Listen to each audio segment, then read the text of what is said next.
Le Seigneur soit avec vous. Lecture de l'Évangile de Jésus-Christ selon saint Luc.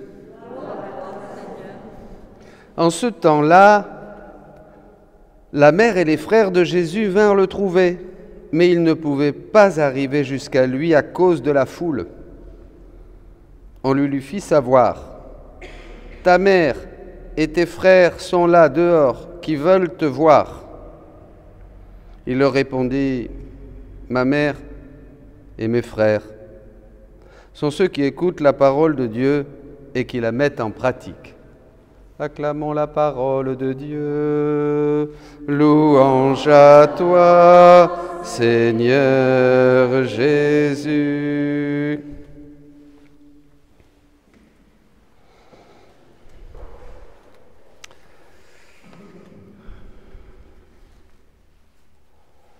C'est raide quand même.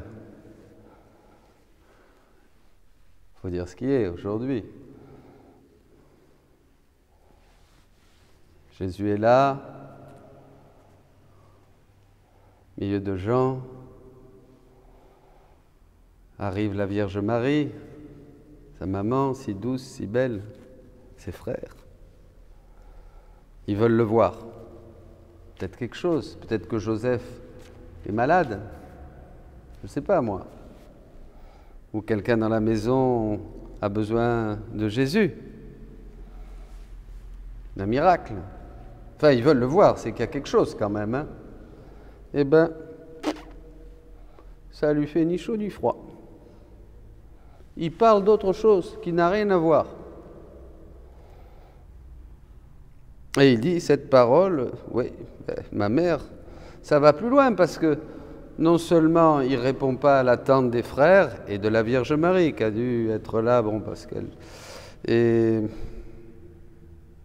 Mais en plus, il donne un enseignement où il va définir l'identité, c'est-à-dire définir le groupe de ceux qui sont vraiment sa famille.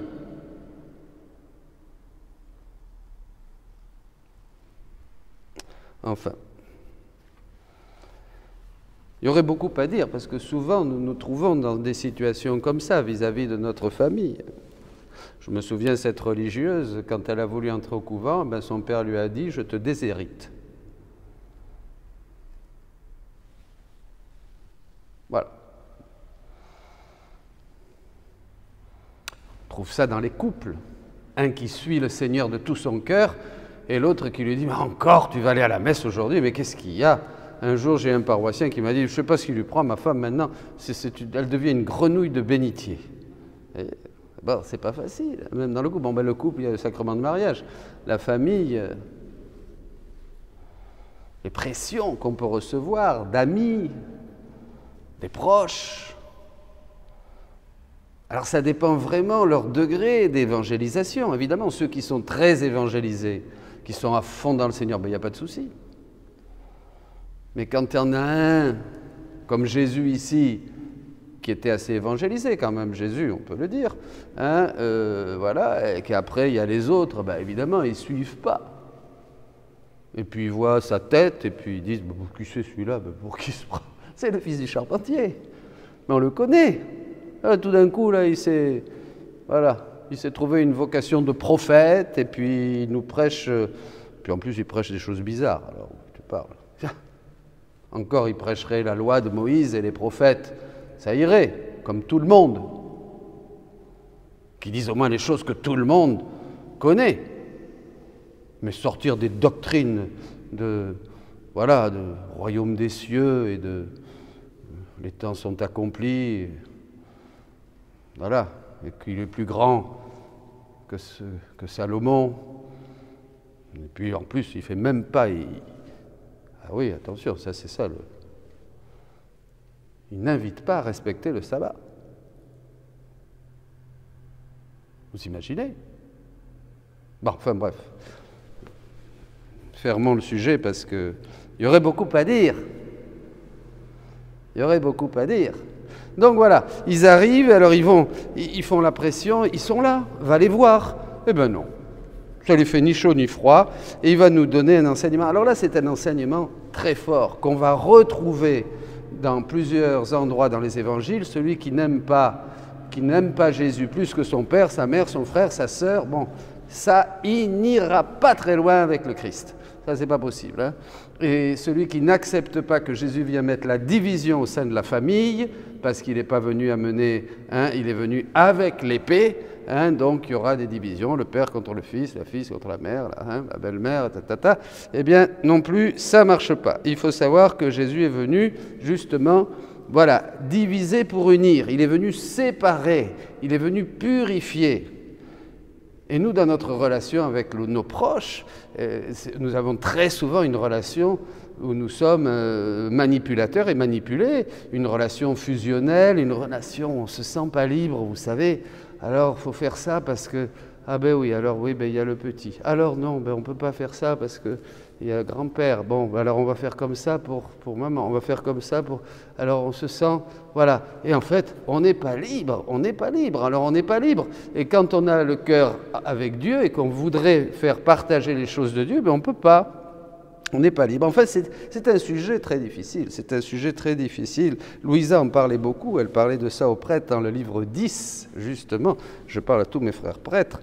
Dans le livre 10, nous, les missionnaires, hein, ceux qui annoncent le royaume de Dieu, nous devons être tout au Christ, et c'est très clair dans les évangiles, hein, renoncer à toute chose, père, mère, frère, sœur, pour pouvoir annoncer librement le royaume de Dieu et les aider, et c'est ça la vraie charité, bien sûr.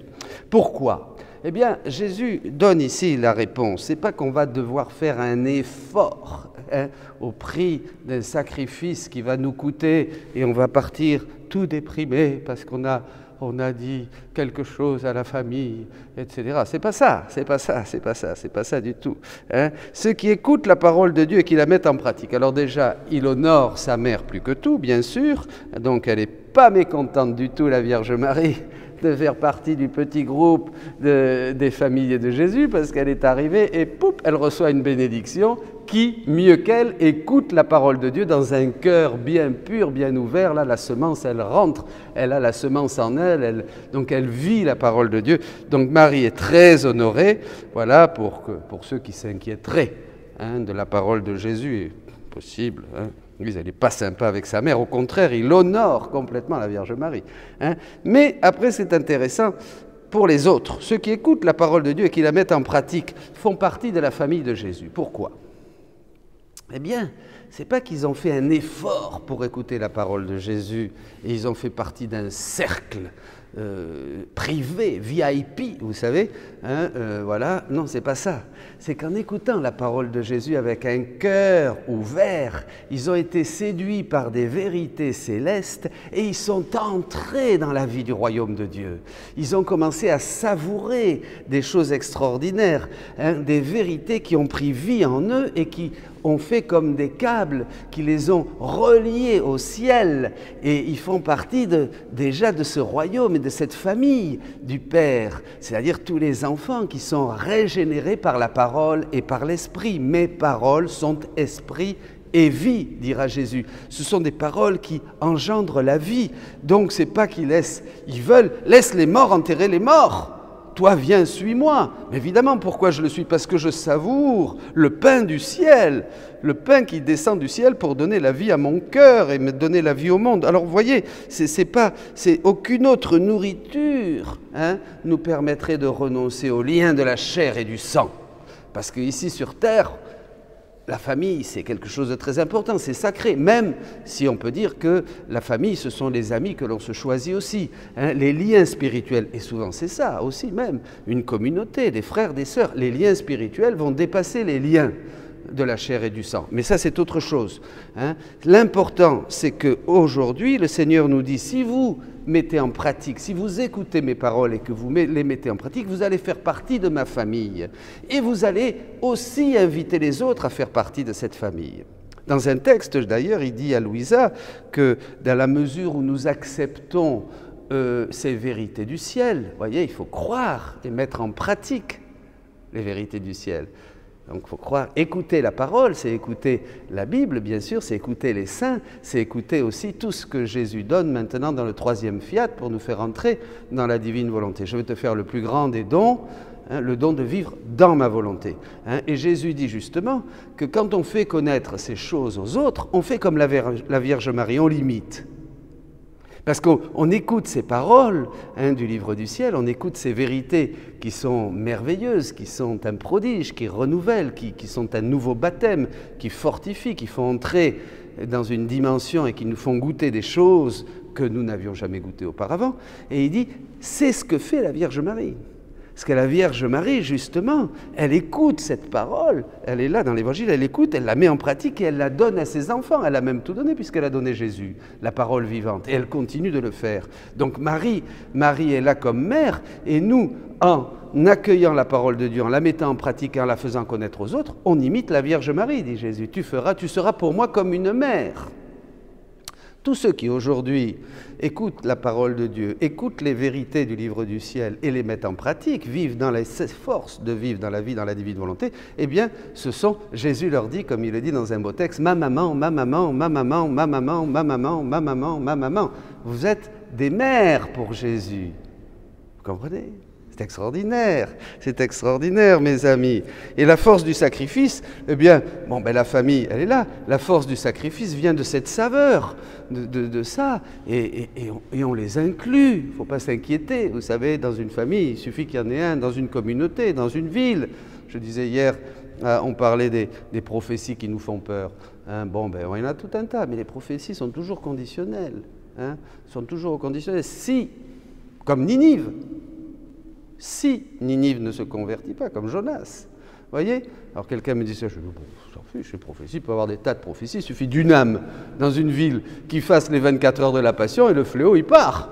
Voyez, c'est pour ça qu'en fait, vous qui vivez dans la divine volonté, ne vous faites aucun souci. Aucun souci. Faites vos actes, vivez votre vie normale, changez l'intention et que votre intention soit de faire vivre Jésus en vous. C'est Jésus qui mange, c'est Jésus qui parle, c'est Jésus qui marche, c'est Jésus qui travaille, c'est Jésus qui conduit, c'est Jésus prêté. Parce que ça, on n'a aucune autre intention et aucun autre désir que de prêter nos actes pour que Jésus puisse mettre sa vie dans nos actes. Donc c'est ça. Parce qu'on a compris les vérités du ciel. Voyez, on a écouté la parole de Dieu, donc on la met en pratique. Ma nourriture, c'est de faire la volonté de celui qui m'a envoyé. On est comme une mère et nous nous nourrissons de la nourriture de la volonté de Dieu. Voilà, c'est un évangile très important. Bien, demandons à la Vierge Marie, mes amis, aujourd'hui, de bien comprendre. N'ayez pas peur d'être radical, n'ayez pas peur de choisir Jésus plus que tout. Il n'y a que du bonheur quand on fait le vrai choix, le bon choix. Choisissez la vie et la vie dans la divine volonté. Soyez bénis.